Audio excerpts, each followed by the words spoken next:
अस्सलाम वालेकुम dear students. आज जो हमारा टॉपिक है that is nutrition in plants, इसका part second. So far the nutrition in plants is concern, इसको हम फोटोसिंथेसिस भी बोलते हैं। जो कल हमने रिएक्शन डिस्कस की थी that is photosynthesis reaction, that is 6 times carbon dioxide 12 times water gives C6H12 O6 plus 6 times oxygen and 6 times water in presence of sunlight and pigments, that is chlorophylls and carotenoids. बेटा अब यहाँ आपको याद रखना है कि जो water है, this process is also called as the oxidation reduction reaction. जो फोटोसिंथेसिस है ये ऑक्सीडेशन रिडक्शन रिएक्शन भी इसको हम कहते हैं। अब यहाँ क्या होता है, यहाँ होता है loss of water from water, loss of electron, loss of electron from water. और जो कार्बन डाइऑक्साइड है ये इलेक्ट्रॉन को एक्सेप्ट करता है, इलेक्ट्रॉन ऐड होता है कार्बन डाइऑक्साइड के साथ, ठीक है ना। अब यहाँ आपको याद रखना है जो वाटर है, वाटर की क्या होती है, ऑक्सीडेशन। ऑक्सीडेशन का मतलब है लॉस ऑफ इलेक्ट्रॉन्स। जब लॉस ऑफ इलेक्ट्रॉन्स होगा that is said to be as oxidation and this is said to be as the reduction. Reduction का मतलब है जब इलेक्ट्रॉन क्या होगा, ऐड होगा। यहाँ इलेक्ट्रॉन ऐड होता है किसके साथ, कार्बन डाइऑक्साइड के साथ। अब यहाँ याद रखना है जब इसकी ऑक्सीडेशन होती है वाटर की तो मॉलिक्यूलर ऑक्सीजन बनता है, और जो कार्बन डाइऑक्साइड है ये होता है ड्यूरिंग लाइट फेज, जो कल हमने डिस्कस किया था, that is photo oxidation of water. और जो डार्क रिएक्शन है, डार्क रिएक्शन में क्या होता है, डार्क फेज में क्या होता है, reduction of carbon dioxide and it gets reduced into starch और ग्लूकोज। दैट मीन्स ये आपको याद रखना है। दैट मीन्स ये काम जो होता है ये लाइट फेज के दौरान होता है, और ये वाला काम जो होता है ये डार्क फेज के दौरान होता है। बेटा अब यहाँ आपको याद रखना है, so far the photosynthesis concern, photosynthesis में ये it is the only natural process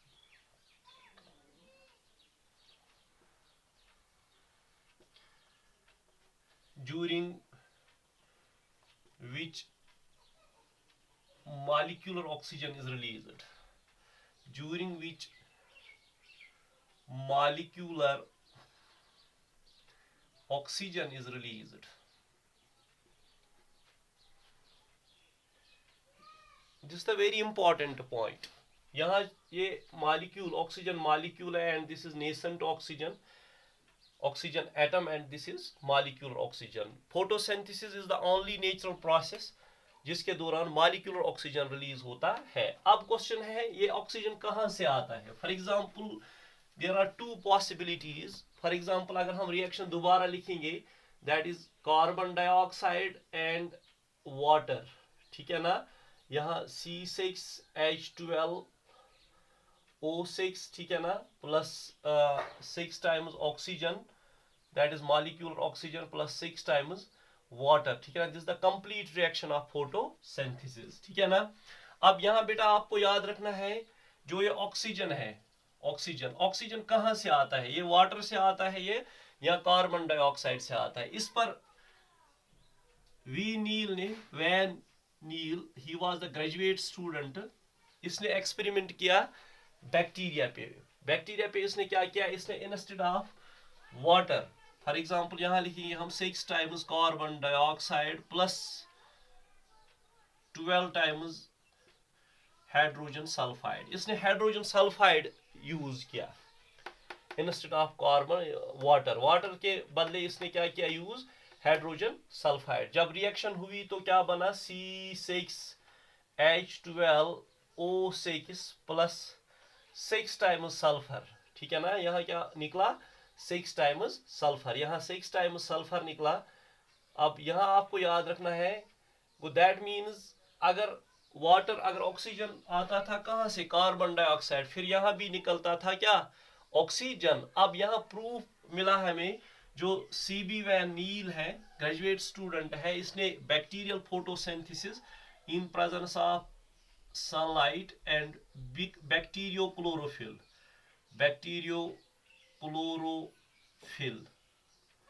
ठीक है ना। बैक्टीरियोक्लोरोफिल यहाँ एज पिगमेंट यूज होता है जो एब्जॉर्प्शन ऑफ लाइट करता है, सनलाइट करता है। Go that means this is the bacterial photosynthesis. यहाँ क्या निकला, instead of oxygen sulphur. Go that means this proves that oxygen comes from water not from carbon dioxide. हम यहाँ लिखेंगे this proves that molecular oxygen comes from water not from carbon dioxide. बेटा ये आपको समझना है, इंस्टेड ऑफ वाटर यहाँ क्या यूज हुआ, हाइड्रोजन सल्फाइड। अब यहाँ क्या निकला, सल्फर, यहाँ सल्फर निकला।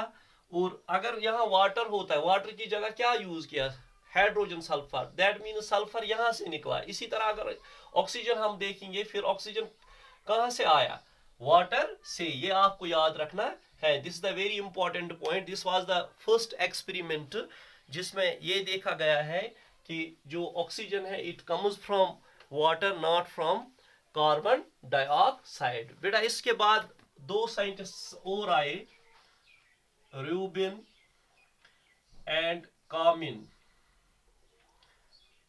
ठीक है ना। ये दो साइंटिस्ट हैं, उन्होंने भी एक्सपेरिमेंट किया। उन्होंने एक्सपेरिमेंट किया ग्रीन एल्गी पे, that is chlorella. Chlorella is the green algae जो आपने पढ़ा है फर्स्ट टर्म में, ठीक है ना। अब जो ये क्लोरिल्ला है इसकी वाटरिंग की, दिस इज ग्रीन एल्गी,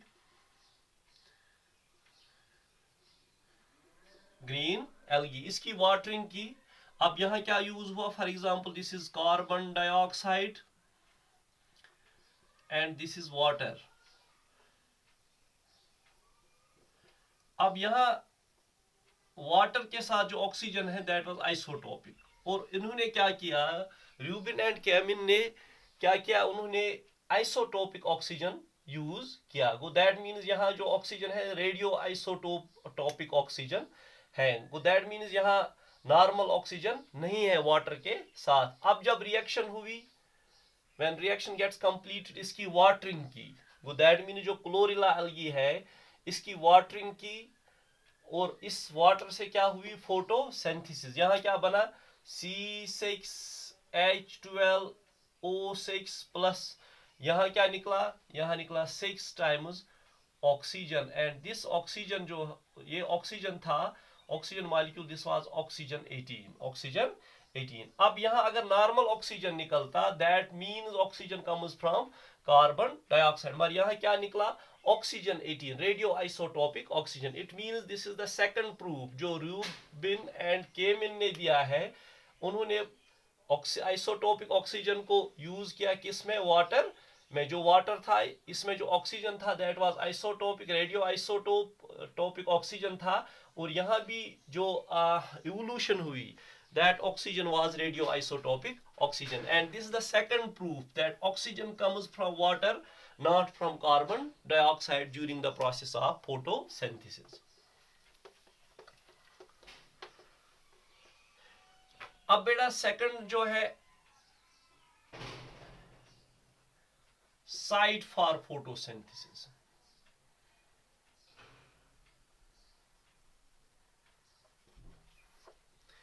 जो प्रोसेस ऑफ फोटोसिंथेसिस ये कहाँ होती है, या हम कहेंगे लोकेशन फॉर फोटोसिंथेसिस, ये कहाँ होती है।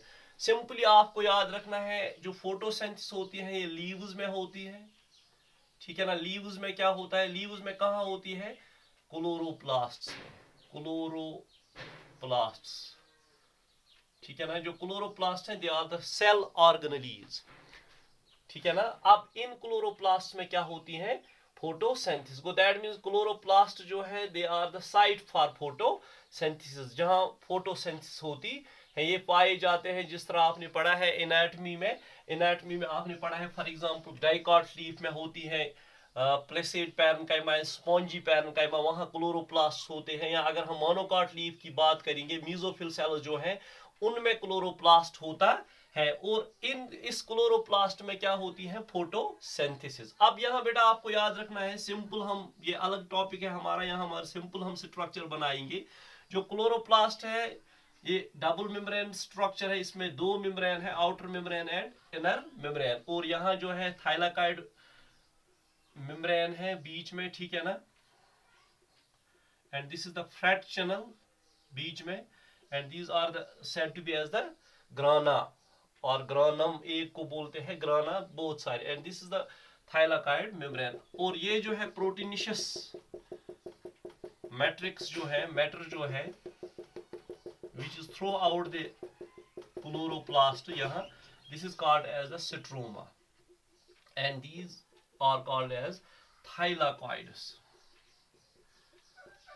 This is the very important point. अब यहाँ आपको याद रखना है कि जो प्रोसेस ऑफ फोटोसिंथेसिस है, प्रोसेस ऑफ फोटोसिंथेसिस होती है दो फेजेस में। One is said to be as the light phase, ठीक है ना, लाइट फेज, और this phase is also called as the light reaction, इसको हम बोलते हैं लाइट रिएक्शन भी, ठीक है ना। इसका मैकेनिज्म अलग है, वो हम अलग लेक्चर में डिस्कस करेंगे। अब यहाँ जो लाइट फेज है, लाइट फेज के दौरान कल मैंने आपको बोला था क्या क्या होता है, एक होता है photolysis of water, photolysis of water, और हम कहेंगे फोटो ऑक्सीडेशन ऑफ वाटर। यहाँ आपको याद रखना है जो वाटर है, for example in presence of sunlight, ये क्या देता है, ऑक्सीजन प्लस 2 प्रोटॉन्स और 2 इलेक्ट्रॉन्स, ठीक है ना। These protons and electrons they play the vital role in the process of photosynthesis, ठीक है ना।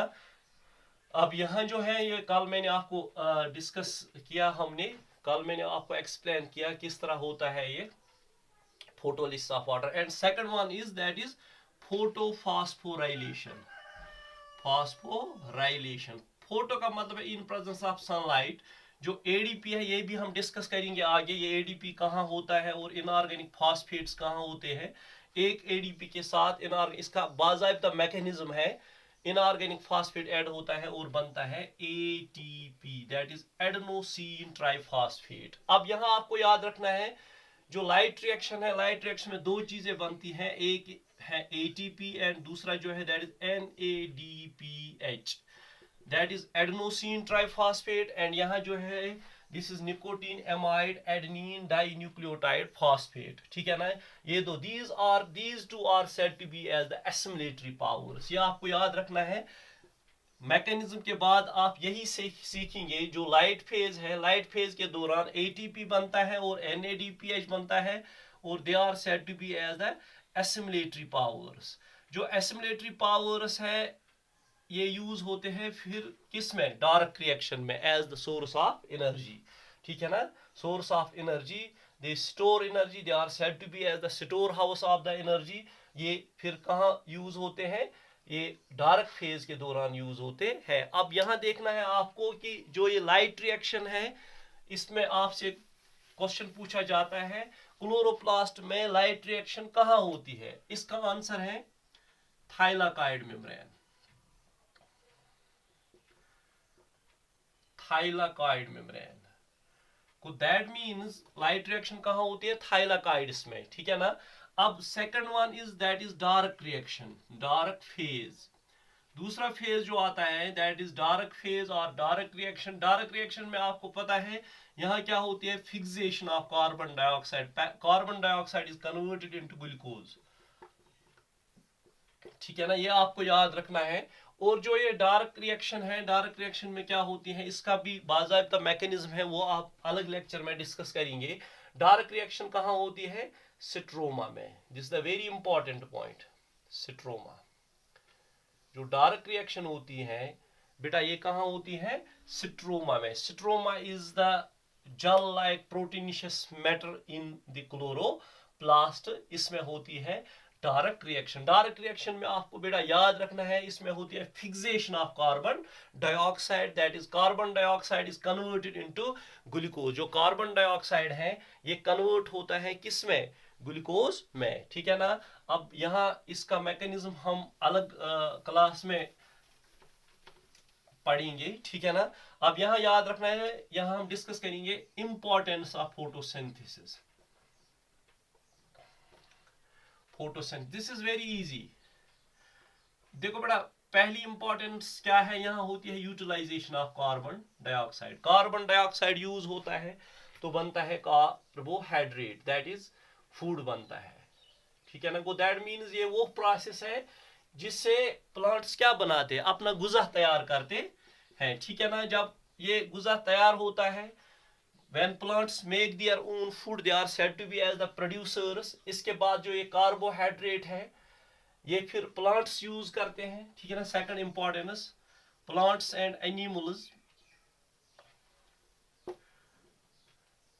इस कार्बोहाइड्रेट को यूज करते हैं और फिर क्या बनाते हैं, फॉर एग्जांपल वाइटामिन्स बनाते हैं, प्रोटीन्स बनाते हैं, ठीक है ना। इसी तरह है और जो अदर मेटाबोलाइट्स है, अगर हम देखेंगे हार्मोन्स एटसेट्रा, ये चीजें बनती हैं कहाँ से, जब when plants utilise the food, जो प्रिपेयर किया है किसने, जो प्लांट्स प्रिपेयर करते हैं during the process of photosynthesis. Plants और एनिमल्स इसको यूटिलाइज करके बाकी जो सबस्टेंसेस है वो बनाते हैं, वाइटामिन्स है, प्रोटीन्स है, हार्मोन्स है, ठीक है ना, और अदर मेटाबोलाइट्स है, ये फिर ये बनाते हैं। इसी तरह अगर आप देखेंगे जो प्रोड्यूसर्स है, प्लांट्स जो है, by the process of photosynthesis they make their own food। producers make their own food, ये अपना गुज़ा तैयार करते हैं, ठीक है ना। अब जो कंज्यूमर्स है, जो आपने पढ़ा हुआ फूड चेन में, जो कंज्यूमर्स है, कंज्यूमर्स डायरेक्टली प्रोड्यूसर्स पे डिपेंड करते हैं फॉर फूड और इनडायरेक्टली। वो that means the process of photosynthesis ही है जिसकी वजह से जो कंज्यूमर्स है उनको भी क्या गुज़ा मिलता है in the form of food chain. For example अगर हम देखेंगे यहाँ ग्रास, डियर एंड लायन, ठीक है ना, this is producer and this is herbivore, herbivore is the primary consumer, ठीक है ना, this is the carnivore and यहाँ जो ये कार्निवोर है दिस इज सेकेंडरी कंज्यूमर। इसमें 3 स्टेप फूड चेन है, इसमें 3 ट्रॉपिक लेवल्स हैं। प्रोड्यूसर एक ट्रॉपिक लेवल है, हर्बीवोर दूसरी ट्रॉपिक लेवल है, ठीक है ना। इसी तरह जो कार्निवोर है नेक्स्ट ट्रॉपिक लेवल है। इनमें क्या होता है, फॉर एग्जांपल जो प्रोड्यूसर है by the process of photosynthesis ये क्या बनाता है, फूड बनाता है, ठीक है ना। वो दैट मीन्स जो फोटोसिंथेटिक एक्टिव रीजन होता है 50% लाइट इसमें जो है फोटोसिंथेटिक एक्टिव रीजन से यूज करते हैं प्लांट्स, ठीक है ना, सनलाइट से, ठीक है ना। फिर 10% ला जो आपने पढ़ा होगा 10th क्लास में, 10% एनर्जी होती है transfer from one trophic level to another trophic level. जो ट्रॉपिक लेवल्स हैं they are the sequential steps in food chain. For example एक स्टेप है प्रोड्यूसर, दूसरा स्टेप है herbivore and next step है carnivore। these are the sequential steps in food chain, they are said to be as the trophic levels. अब यहाँ आपको importance में याद रखना है कि जो प्रोड्यूसर्स हैं ये अपना गुज़ा तैयार करते हैं, फिर जो कंज्यूमर्स है ये दोनों कंज्यूमर्स हैं, ठीक है ना। One is primary consumer and another is secondary consumer, ठीक है ना। अब यहाँ आपको याद रखना है ये directly for example herbivore directly किनको खाता है, प्रोड्यूसर्स को, ठीक है ना। और ये इनडायरेक्टली जब यहाँ से यहाँ फूड आता है ये फूड फिर चला जाता है किस में, कार्निवोर में। ये डायरेक्टली डिपेंड करते हैं किस पे, प्रोड्यूसर्स पे, या इनडायरेक्टली डिपेंड करते हैं प्रोड्यूसर्स पे। वो दैट मीन्स मगर ये फूड कहाँ से आता है, ये आपको याद रखना है, ये फूड आता है by the process of photosynthesis, ठीक है ना।